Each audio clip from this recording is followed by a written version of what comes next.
The Late Night Alternative with Iain Lee on Talk Radio. We have ways of making you talk.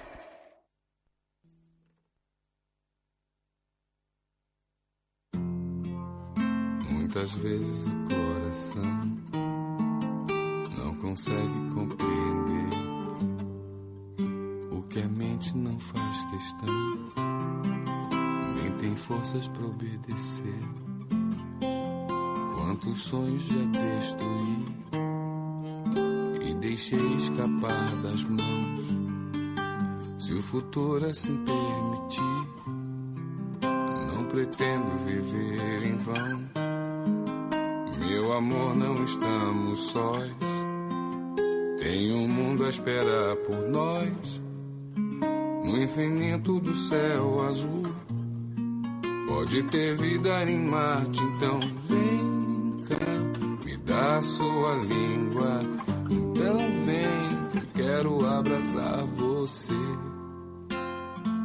Seu poder vem do sol, minha medida, meu bem. Vamos viver a vida, então vem, senão eu vou perder quem sou. Vou querer me mudar para uma life on Mars. Shag Pony. Shag a Pony. Wow!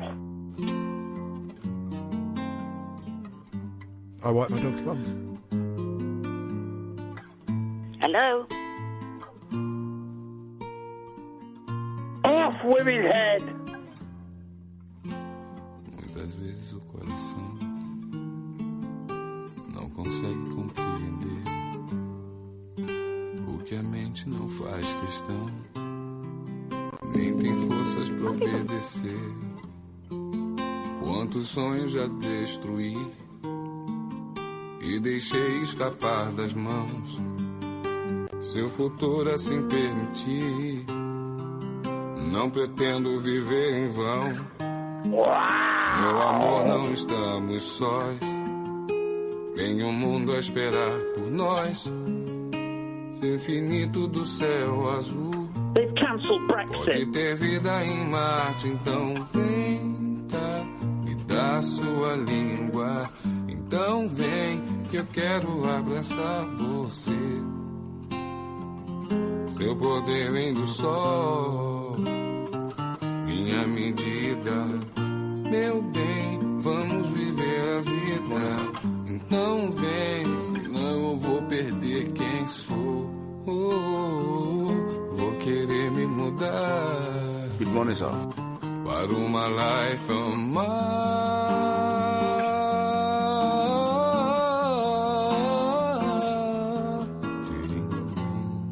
Well, you do keep busting in, don't you? Have I won? I've got a mouthful of sausage.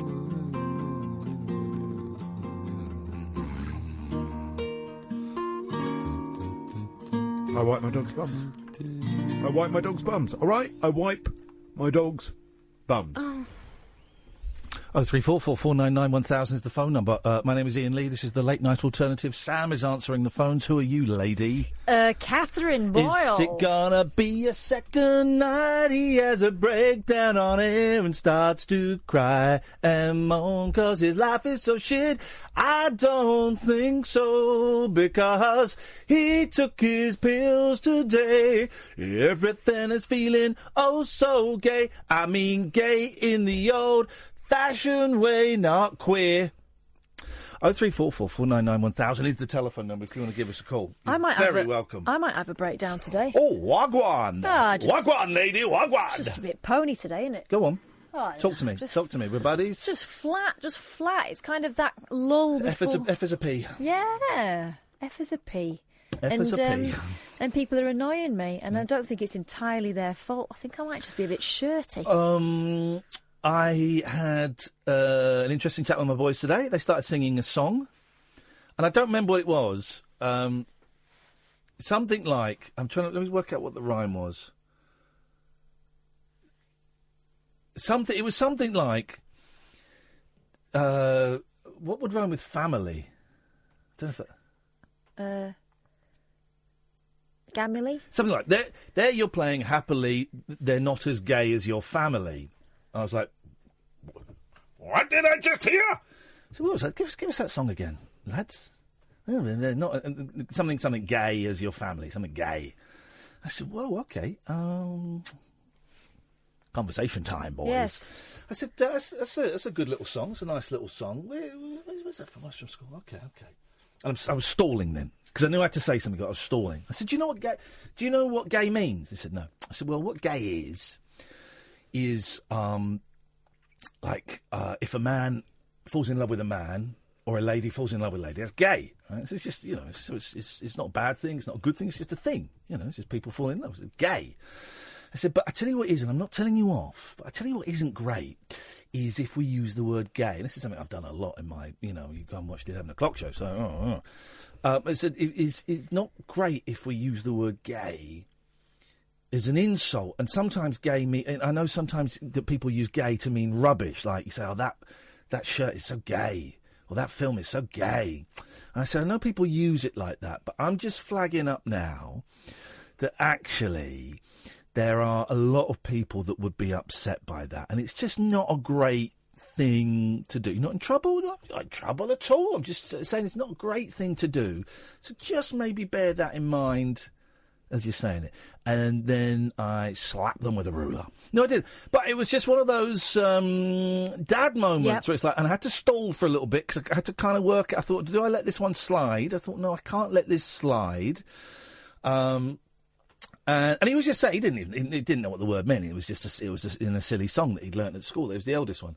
I thought, no, I can't let it slide, so I've got to mention it, and I've got to do it delicately, because I never want them to think that I'm telling them off for their use of words that they don't understand. I think I did some good dadding. I think I've turned my sons gay, which is great. I'd love to have some gay sons. No, I think I don't think that's a crisis averted. I'm not quite sure how much went in because it was him. It was just him saying nonsense words. Yeah.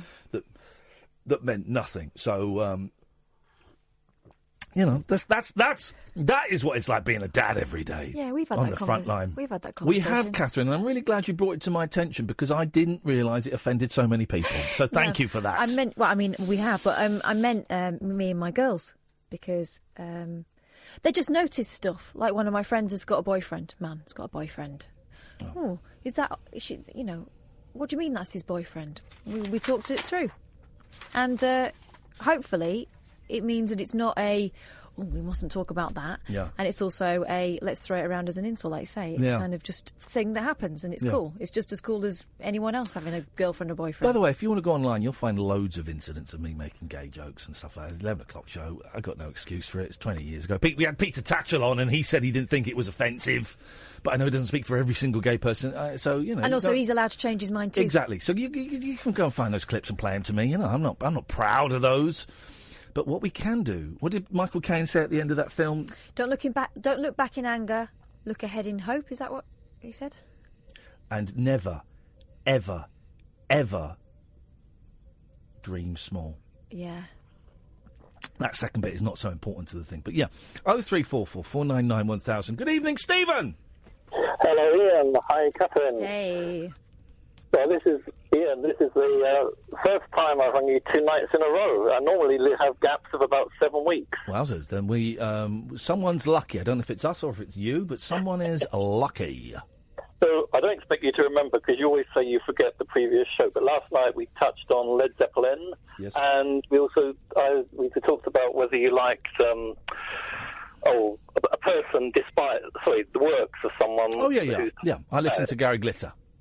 Yeah, that kind of thing. Yeah. So can I talk to you about, because it's not a spoiler, but that documentary, Above Us Only Sky. Do you mind if I mention a couple of things about it? The John Lennon, Imagine, Yoko Ono documentary, is that the one?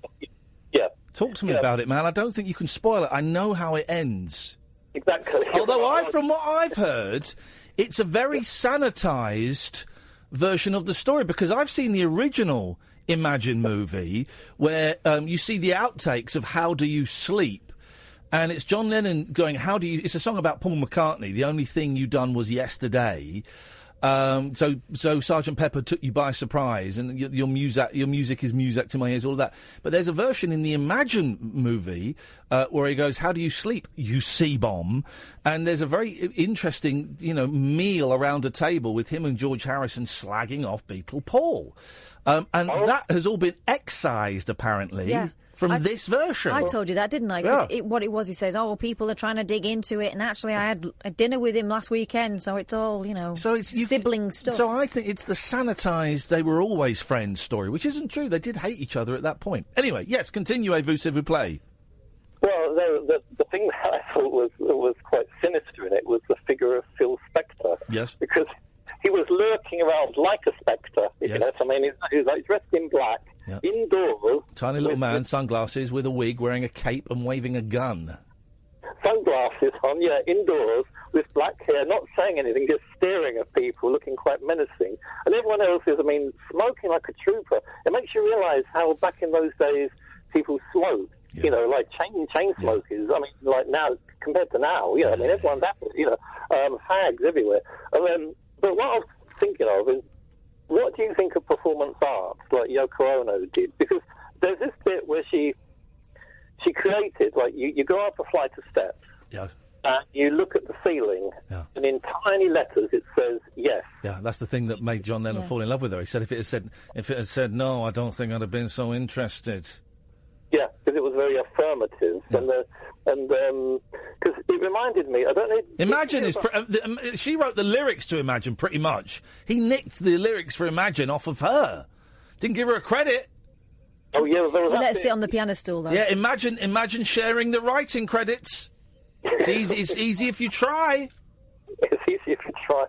But did you ever hear, Ian, of that performance artist? I think she was Greek or Eastern European that just looked at people a couple of years ago. Tell me more. It sounds brilliant. I know the one that I think she's Australian that falls down, who's great. You sign up to her you sign up to her website or something. She hasn't got a website. You sign up to this thing, and she says, right, OK, in the next 3 months I'll send you a video of me falling down. And I forgot about it. And then one day I got a little WhatsApp video of her falling down. It's flipping brilliant. Are you talking about Marina Abramovich? Oh, yes, I am, yeah. Yeah, apparently she sits about six feet away from you, has eye contact, doesn't speak, no expression, just looks at you eye to eye. Yeah. And apparently, some people have broken down in tears. Yeah, I bet. Like that, just by being looked at. Some people have had to look away. I think I'd be like that because that sort of penetrating stare. I think I'd feel kind of edgy. Would you go and sit opposite someone? Of course I would. I love stuff like that. Listen, like all forms of art, some of it is rubbish, some of it is brilliant. Some of it I don't get, but I enjoy. Some of it I get and I don't enjoy. But I'm watching. Kath has just found a bit of it now. A Minute of Silence by artist Marina Abramovich. It looks wonderful. Yeah, I love it. I love a bit of performance art. I've done some performance art. I once got paid, right? There are these two artists whose names I can never remember. I've done a couple of things with them. They made a documentary about Nick Cave recently, a couple of years ago. Jane and Iain. Can't remember what their names are. And I've done a couple of things with them. I made a film with them in 3D. But the first thing... Forsyth. Jane and Iain Forsyth. They're brilliant. And the first thing I ever did with them was recreate a performance art piece by, I think, an American or a Canadian performance artist from the 70s called Audience Performer F Off, right? And it's brilliant, right? It's 4 5-minute chunks, and basically the performer stands in front of the audience with a mirror behind him and for the first 5 minutes describes exactly what they're feeling and what they're doing. So if I were to grab the microphone, I'd say, right, my right hand has just grabbed the microphone, my left thumb is stroking the microphone, I'm saying the words microphone and getting very self-conscious about microphone, so I'm looking down to my right. So you describe that for 5 minutes, then you describe what you can see for 5 minutes. Then you turn around and do the exact same thing, but into the mirror for 5 minutes, right? Now, this was put on in an art gallery in Sheffield, right? They got a grant for this. It took me 20 minutes' work. I got paid, get this, £2,000. I know! That's why I love performance art. They got a government grant that allowed them to pay me £2,000 for that! For 20 minutes work! Yes, I love performance arts. Love it. Ian, have you heard of John Cage? Yes, the silence. There's 4.5 minutes of silence. Yeah, the funny thing is, my American cousin studied music at university, so she knew what I was getting at. So when she came over here as a gift, I went into a music shop and I got her the score. Well, of course, the score was blank. It's like 5 blank pages. It's got the title on the front, John Cage, 433. And I said, well, as you love music so much, here is the score. And, she just fell about laughing because obviously it's silence. I mean, and if anyone looks on YouTube, I think Frank Zappa had it on one of his albums. Yeah, probably. Zappa did that stuff. Yeah, Stephen, I've got to move on. In answer to your question, I love performance art. I love the balls of it. I love the cheek of it. I love that some of it is so obviously taking the pee. I love it. Do you know what I like? Thank you, Stephen. I enjoyed that. Thank you, mate. Is that you can't record it and replicate it. No. It's an experience that is unique to every single person who's there at that point. Sometimes sometimes Catherine and I consciously take this show into performance art. You remember in an alternate timeline where we got we got abducted on the roof? Do you know what I'm saying, man? Do we treat this as performance art? All that time you had a silent presenter. Yes, man. All of that stuff. All the time that I told you all off because the listening figures were low and it was your fault. All of that. This performance art is where it's at, man. 03 44 499 1000. Lane has just tweeted, the best bit in that video is apparently when she lifts her eyes for her next sitter and it's a long-lost friend. Oh, I'll have some of that. Love that. Love it. In the art gallery in Sheffield where I did that thing, and Ian and Jane, they're so clever. Genuinely, I think they're brilliant. So we made this film with Kevin Eldon, actually in the studio at Twickenham where they filmed Let It Be. And it was a 3D film, right? All filmed in one shot, 25 minutes long. I've seen it, it's great. All filmed in one shot with the camera very slowly panning around 360 degrees in the entire time. But it's the film of the rehearsal for the film. And it's great. Do you remember, was it the National Gallery or the Tate we went to? And there were 2 dancers. Oh, yeah, that was the Tate. The Tate, not the Tate Modern, the Tate. Yeah. 2 dancers. And I got really close to them. Because you're allowed to with those kind of things. You're allowed to get close and examine it from all angles. I love it. I love things that make... Andy Kaufman was a performance artist more than a stand-up comedian. Certainly more than a stand-up. I like things that make people feel uncomfortable. But here's the thing about that experience. Yeah. I don't really know what that was about. Yeah, the dancers. Yeah. But I'm still thinking about it 2 years on. Yeah. And I can't think of a lot of paintings like that. No, exactly. I don't get paintings. I don't get statues. Oh, some are beautiful. Okay, but the Mona Lisa is tiny. It's like a postage stamp. It's tiny. It's like, okay. You want an anticlimax. The biggest anticlimax in the world is going to see the Mona Lisa. You go, really? That's it? It's, never meet your heroes, and she was mine. I used to have lessons in the Louvre. What, on how to wipe? No, because I did history of art when I lived in Paris. I'm so sorry, I thought you said in the loo. 0344, she goes highbrow, I go lowbrow. 0344 499 1000. This is Talk Radio. The Late Night Alternative with Iain Lee on Talk Radio. We'll get you talking. One of the best, it's not performance art, but best art installations I've ever seen. I've told you this was at the Barbican, and there was a room. My sister took me, and we took my nephew, who I'm guessing was maybe like 5 or 6 at the time, so my niece would have been 3. And it was a room, and in it were some trees, some sort of like branches sticking out, and there were about a dozen electric guitars all plugged in.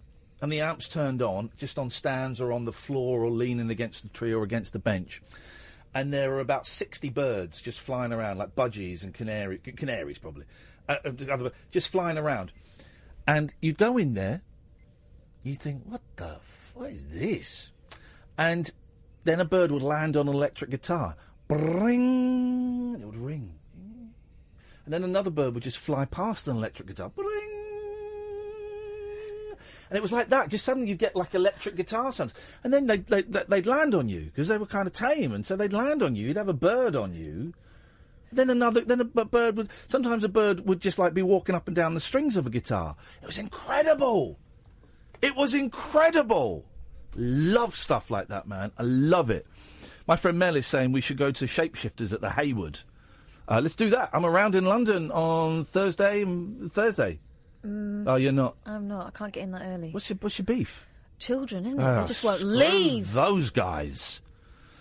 03444991000. Remind me to talk to you about Mark Borchardt, the guy from American Movie, in a minute. We got news. Ricky! Hiya. Hey, Ricky. Hiya. Hiya. Hiya. Yes. Hello, hiya, Ricky. Hiya. Hiya. Hiya. Hiya. Can you hear us waving? Hi, everybody. Hiya, Ricky. Well, I do feel important, thanks. But if I was wondering about participating arts... Yeah, participating arts, yes. Well, that's what you're involved in right now. And that was quite a good start there, if I may say so. Thank you. Thank you very much. Thank you very much. How many out of 23 would you give the start of today's show? I missed the start of it. Oh, but Imagine. out of 23... Yeah, Really? imagine. What do you reckon? Well, I think I'll have to go with, since I just came on, discussing the participating arts and artistry you're giving to the show so far. I'd say about 23. Ooh, take that! Stick that in your pipe, Conor Murphy, and then blow it out your ring piece, you shit-stirring little troll.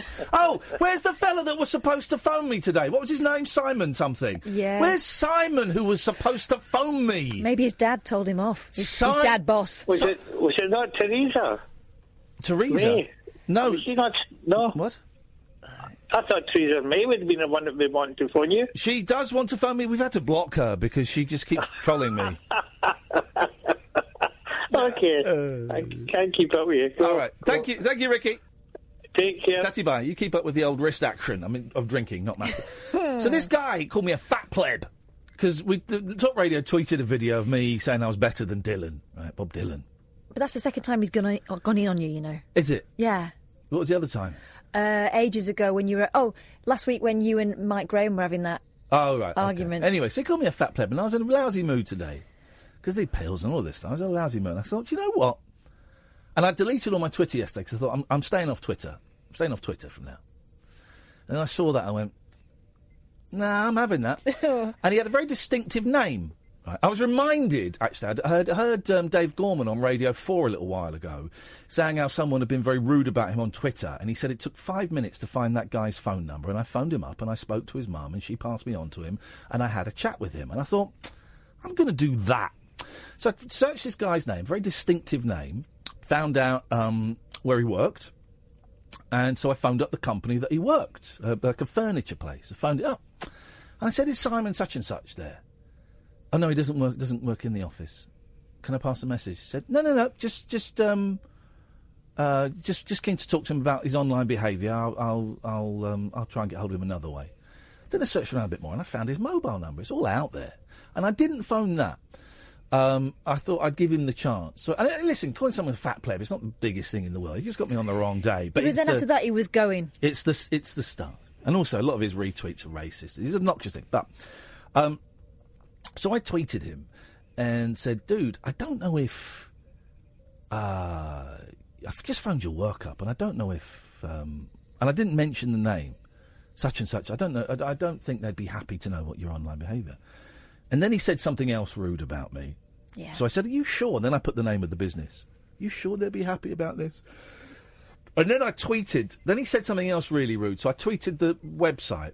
And then I regretted that immediately. So I deleted it. But then he started tweeting the website. I mean, the guy's a thick belches. You look at his feed, it's obnoxious, it's thoroughly unpleasant.